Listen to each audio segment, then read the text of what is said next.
Tulipata msiba juzi wa mzee wetu, rafiki yetu, mpendwa wetu, kiongozi wa kanisa la Kiroman ambaye alikuwa anaitwa Kardinali Pengo. Na ninyi waandishi wa habari mnatakiwa muelewe kwamba Tanzania hii tokea imeanzishwa ina makardinali watatu, ambaye Pengo ni kardinali wa pili, lakini kardinali wa kwanza naye alishitangulia mbele za haki, anaitwa Rugambwa, na kardinali wa pili ndio Kardinali Pengo, na kardinali wa tatu naye anaitwa Rugambwa, yuko upande wa Tabora kule sasa hivi, ambaye ni mpya. Na Tanzania tunapata bahati ya kupata makardinali kwa sababu ya nchi yetu inavyoendesha mambo yake, na makardinali wengine wako Nigeria, na kuna nchi majirani hapa wanatuzunguka hamna makardinali. Lakini baada ya kufariki mzee Pengo, sisi wataalamu wa kunusanusa tukagundua kuna agenda imetengenezwa. Agenda ilikuwa imetengenezwa na kiongozi mmoja ambaye mimi kwanza naomba mliripoti hivi kama lilivyo. Padri Kitima ni mlevi. Naombeni niwaambie waandishi wa habari. Yaani mmoja ya viongozi wa dini ambao ni walevi ni Padri Kitima. Sasa yeye huwa akinywa mapombe yake, akishatoka kwenye mapombe anachukua zile hisia za mapombe anazileta kwenye jamii.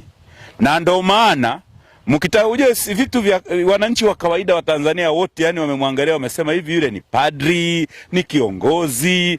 Bahati nzuri nikamwambia hawezi kupanda cheo hata kufikia waskofu, atabaki kuwa padri kwa sababu ya mambo yake ya kitoto, mambo yake ya kijinga.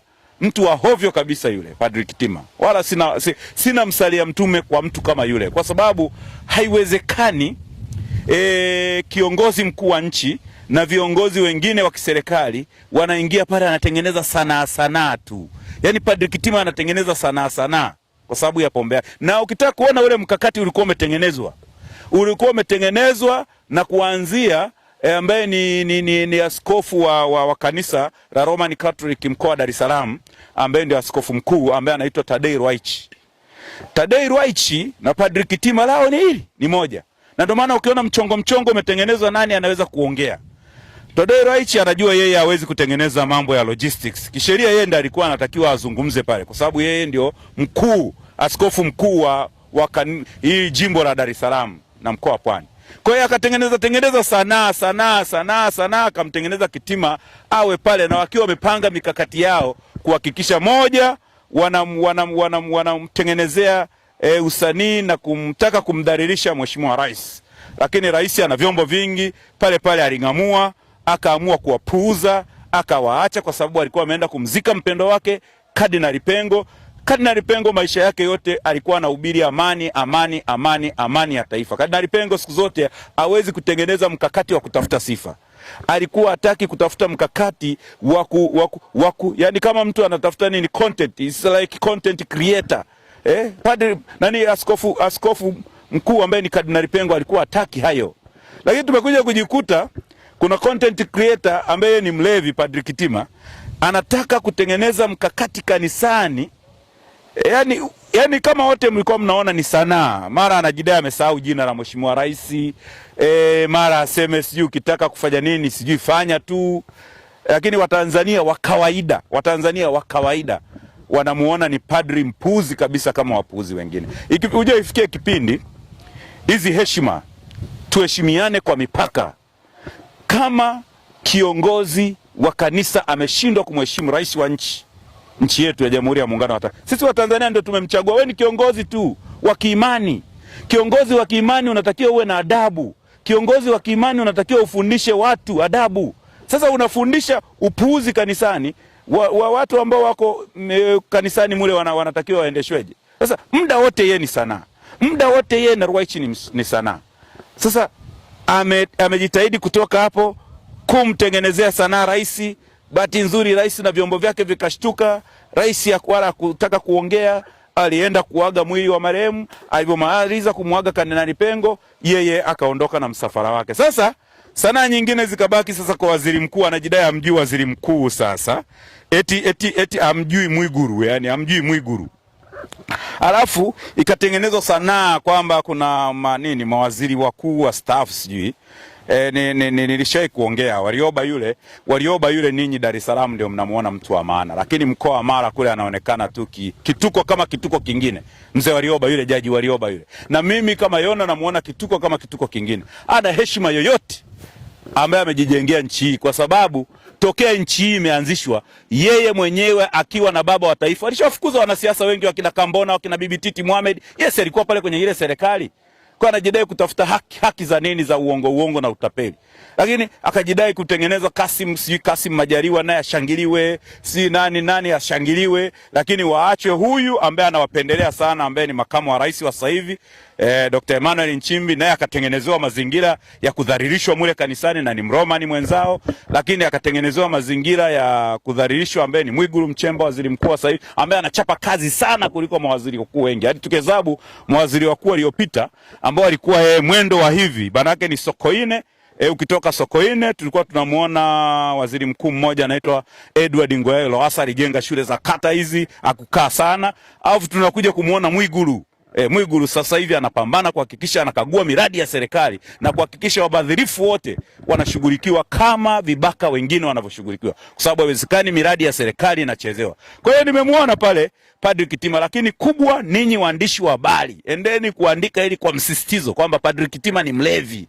Sasa ni mlevi ambaye anatoka na ulevi wake anaenda na hisia kudanganya watu pale. Kwa hiyo mimi nachotaka kuzungumza ni kwamba haiwezekani kiongozi wa kiimani, kiongozi wa dini, unachukua hisia zako unazipeleka mbele ya umma. Huna busara, huna utaratibu. Watengeneza mazingira waziri mkuu adharauliwe.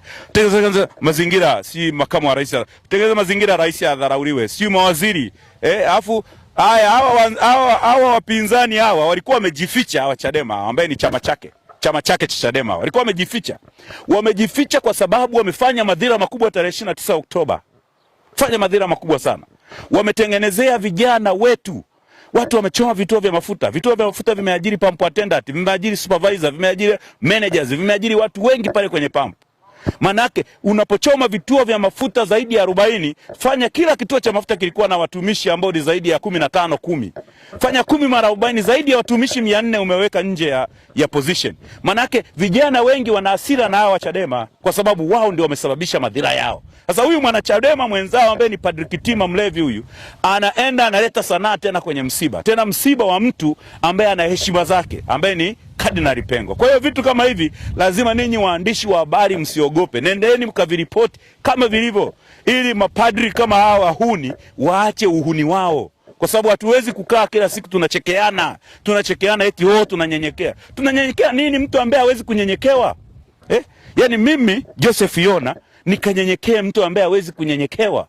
Mtu ambaye anaenda kutaka kumtengenezea sanaa rais wetu, rais wa nchi ya Jamhuri ya Muungano wa Tanzania, amiri jeshi mkuu. Hizi dini ni dini zetu tu, zipo.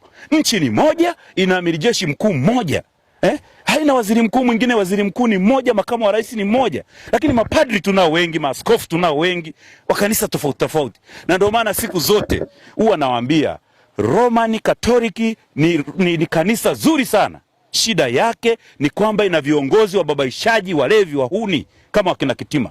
Kwa sababu mimi nakaa huko chini na viongozi wa Roman wanakuambia huyu padri si huyu padri yukoje, wahovyo kabisa. Lakini tena wanasema baraza la askofu limetengenezwa kama baraza la Chadema, kwa sababu aliyekuwa padri pale Dr. Slaa ameenda Chadema, amekuwa kiongozi wa Chadema. Sasa hivi tena wanamtengeneza mwingine ambaye ni ndugu yake Lissu, huyu Padri Kitima. Naye amepita baraza la maaskofu, naye anaitengeneza Chadema, anaipamba Chadema, chama ambacho kimesababishia madhira makubwa vijana wa Kitanzania, chama ambacho kimechoma miundombinu ya serikali, chama ambacho kimechoma miundombinu ya watu binafsi, chama ambacho viongozi wao wamesema wanaenda kulichoma taifa tarehe 29 na uchaguzi hautafanyika. Tumewasikia wote, aliyoko ndani na aliyoko nje. Na ndio maana naendelea kusisitiza kwa viongozi wetu, muache kucheka na hawa kina Padri Kitima. Hamna mambo ya kupiga porojo, sijui maridhiano na nani? Watu wanawadhalilisha. Watu wanawatengenezea mkakati wa kudhalilisha. Mkuu wa nchi anatengenezewa mkakati wa kudhalilishwa bila kushtuka pale mkuu wa nchi. Maana yake huyu jamaa angefanikiwa angewin. hicho kipengele, lakini alishindwa kuwini kwa sababu vyombo vilichukua maamuzi magumu ya kuhakikisha kwamba wanaacha, maisha mengine yanaendelea, wanamuaga mzee kwa upendo na maisha mengine yanaendelea. Kwa hiyo ndugu zangu waandishi wa habari, mnapokuja kuniuliza swali kama hili la Padri Kitima, mimi naomba niwaambie kwa msisitizo, wala siogopi. Padri Kitima ni mlevi kama walevi wengine, na Padri Kitima ni mlevi ambaye anachukua hisia za chama chake cha Chadema, ambacho anakaa vikao kutaka kutengeneza mazingira ya msiba. Na ndio maana Chadema sasa hivi maisha yao yamebaki kwenye misiba na mahakamani, pale ndio kwenye siasa zao. Kwa hiyo walivyoona msiba wa Kardinali Pengo, wakajua Kardinali Pengo ni mtu mkubwa, rais lazima aje, wakakaa vikao kumtengenezea mazingira mabaya. Najidai umjui jina rais, ujui jina la waziri mkuu, ujui jina la makamu wa rais. Are you serious? Alafu utakuta viongozi nao mwisho wa siku wanakanyenyekea akaja. Unanyenyekea mtu gani huyu? Viongozi gani? Mnanyenyekea mtu gani huyu? Mtu ambaye anataka kuwatengenezea mazingira magumu kwa wananchi. Mtu ambaye anatengeneza mazingira, tena walipanga kuzomea. Sio walipanga kuzomea, waumini wanaongwa pesa kuzomea watu.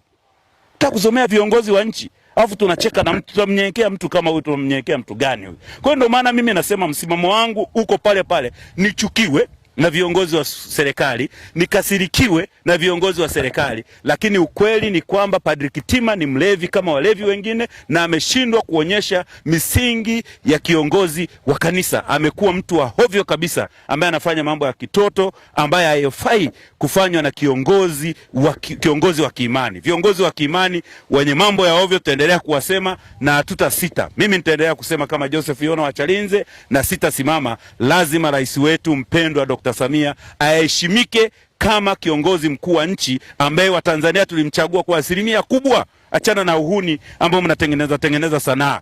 Atashinda, mwisho wa siku atashinda hii vita, kwa sababu vita yenyewe ni ya wahuni, na mwisho wa siku tutaanza kutoa siri zao sasa.